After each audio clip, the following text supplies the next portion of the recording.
അങ്ങനെ ഇന്ദ്രജ വേദയെയും കൂട്ടിയിട്ട് മമ്മയുടെ അടുത്തേക്ക് മമ്മി സോപ്പിടാൻ വേണ്ടിയിട്ട് ചെല്ലുകയാണ് കേട്ടോ. ആ സമയത്ത് വേദയെ കണ്ടതും പത്മ പൊട്ടിത്തെറിക്കുക, നീ എന്തിനാൻ ഇവിടെയും കൂട്ടി എൻ്റെ മുന്നിലേക്ക് വന്നത്? പോകാൻ പറയുവളോട്, എനിക്ക് കാണേണ്ട.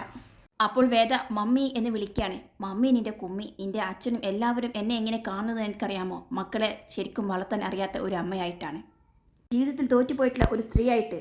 ഇവിടെ നിന്ന് ഇറങ്ങിപ്പോയ ആ ഉമാമഹേശ്വരിയും ടീമും ഇപ്പോൾ എല്ലാവരെയും ഈ കാര്യം പറഞ്ഞ് ഫലിപ്പിച്ചിട്ടുണ്ടാകും. ഇനി ഞാൻ എങ്ങനെ അവരുടെ മുന്നിൽ ഇറങ്ങി നടക്കും? നിങ്ങളൊക്കെ സ്നേഹിച്ചതിന് നിങ്ങൾ തന്ന കൂലിയാണിത്.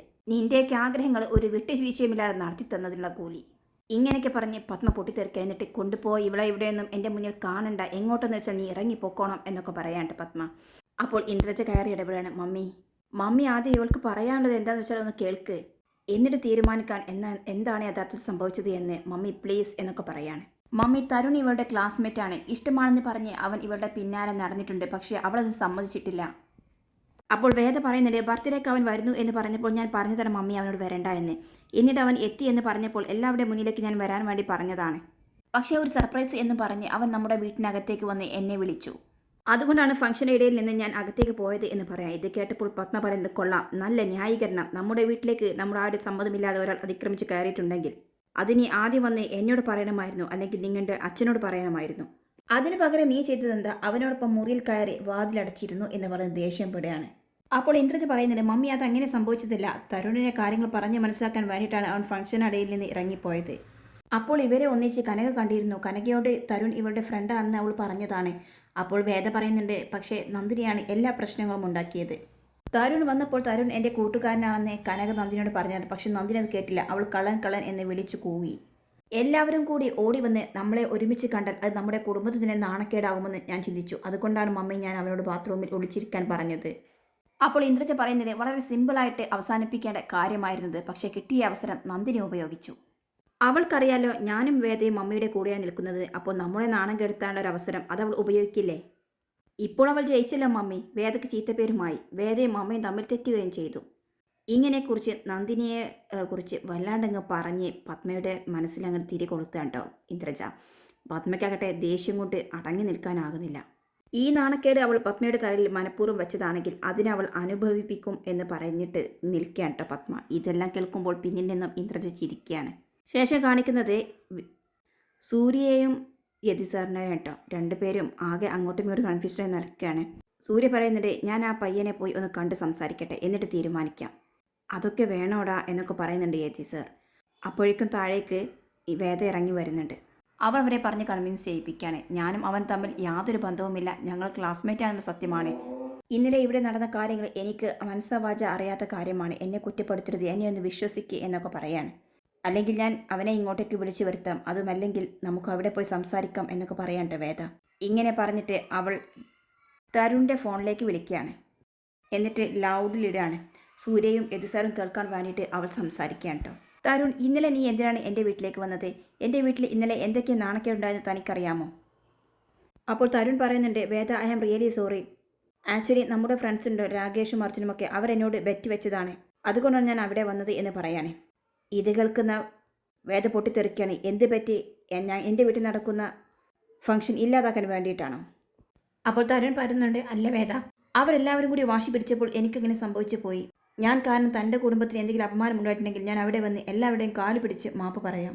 നമ്മൾ തമ്മിൽ ഒരു ക്ലാസ്മേറ്റ് എന്ന നിലയിലുള്ള ബന്ധമില്ലാതെ അതിനപ്പുറത്തേക്ക് ഒന്നുമില്ല എന്ന് ഞാൻ എല്ലാവരോട് പറയാം എന്നൊക്കെ പറയണ്ടവനെ. അപ്പോൾ വേദ പറയുന്നുണ്ട്, വേണ്ട, ഇനി നീ ഈ വീടിൻ്റെ ഉമ്മറത്ത് വന്ന് പോയത്, ഇനി കോളേജിലെത്താനും എന്നോട് നീ സംസാരിക്കാൻ വരരുത്, എനിക്ക് നിന്നെ കാണണ്ട. ഇതോടു കൂടി നമ്മൾ തമ്മിലുള്ള ഫ്രണ്ട്ഷിപ്പ് എല്ലാം അവസാനിച്ചു എന്നൊക്കെ പറഞ്ഞ് അവൾ പൊട്ടിത്തെറിച്ചുകൊണ്ട് ഫോൺ വെക്കാൻ കേട്ടോ. എല്ലാം കേട്ടുകൊണ്ട് സൂര്യയും യതിസാറും അപ്പുറത്ത് നിൽപ്പുണ്ടായിരുന്നു. ഇനിയെങ്കിലും ഡാഡിയും ഏട്ടനും എന്നെ ഒന്ന് വിശ്വസിക്കുക, ഇങ്ങനെയൊക്കെ പറഞ്ഞ് അവരോട് അപേക്ഷിച്ചിട്ട് അവൾ അകത്തേക്ക് പോവാൻ കേട്ടോ. അവൾ പോയ ശേഷം യതിസാർ സൂര്യ ചോദിക്കുന്ന, സൂര്യ, ആ പയ്യനെ സംസാരം കേട്ട് തനിക്കെന്താ തോന്നുന്നത്? സൂര്യ പറയും, തൽക്കാലം നമുക്ക് വിശ്വസിക്കാം, നമ്മുടെ വേദ ഒരു തെറ്റും ചെയ്തിട്ടില്ല എന്ന് തന്നെ നമുക്ക് വിശ്വസിക്കാം, അതാണ് എനിക്കിഷ്ടം. ഇപ്പോഴത്തെ പിള്ളേരല്ലേ, അവരുടെ ഓരോ കുസൃതിത്തരങ്ങളായിട്ട് ഇതിനെ കണ്ടാൽ മതി എന്നൊക്കെ പറയാണ്ടവരെ. എന്നാൽ മുകളിലേക്ക് കയറിപ്പോയ വേദയാകട്ടെ വീണ്ടും തരുണിൻ്റെ ഫോണിലേക്ക് വിളിക്കുകയാണ്. എന്നിട്ട് സോറി പറയാൻ കേട്ടോ.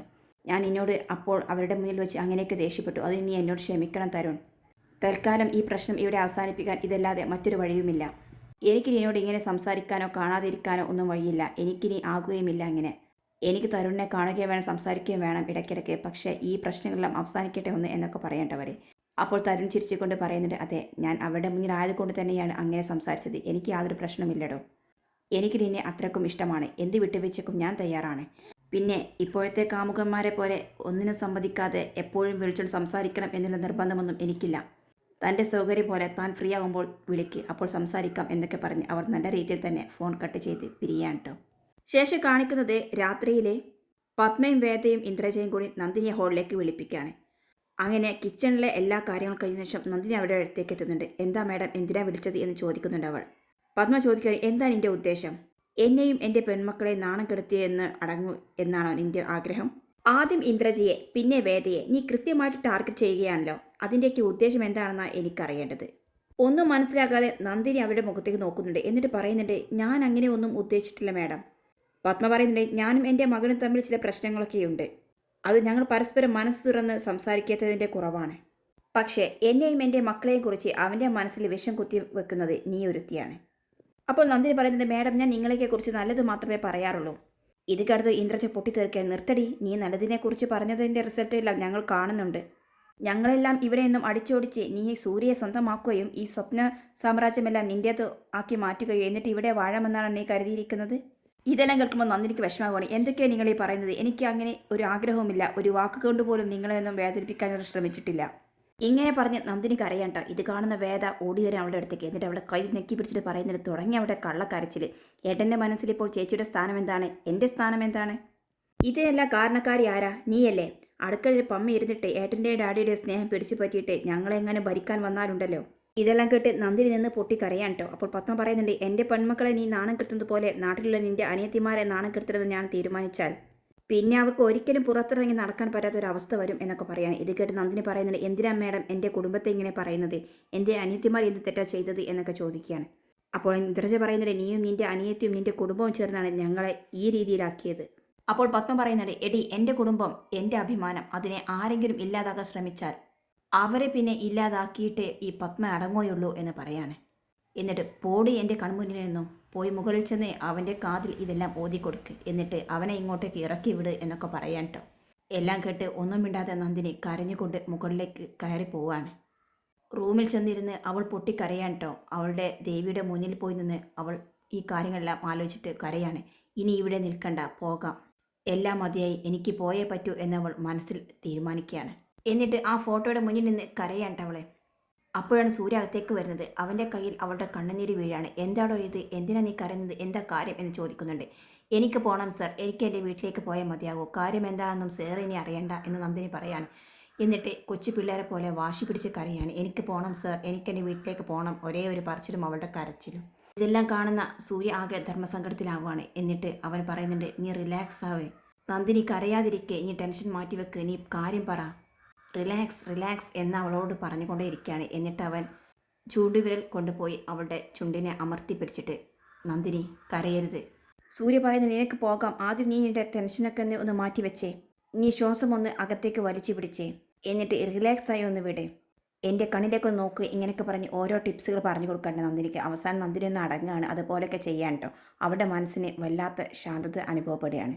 ഇപ്പോൾ താൻ ഓക്കെ ആണോ എന്ന് ചോദിക്കുകയാണ്. ഓക്കെ ആണ് സർ, എനിക്ക് പോവണ്ട, ഞാനെല്ലാം മറന്നു എന്നൊക്കെ അവൾ പറയാൻ കേട്ടോ. എന്നിട്ട് അവൾക്ക് സമാധാനം കിട്ടിയ നിലയിൽ അവൾ ആ പില്ലോയും പായമൊക്കെ എടുത്ത് വിരിച്ച് അതിൽ കിടക്കുകയാണ്. സൂര്യ ആവട്ടെ ആകെ ടെൻഷനായിട്ട് എന്താണെന്നറിയാതെ ആ ചുമരിനോട് ചാരി നിന്ന് ഇതെല്ലാം നോക്കി നിൽക്കുകയാണ് കേട്ടോ.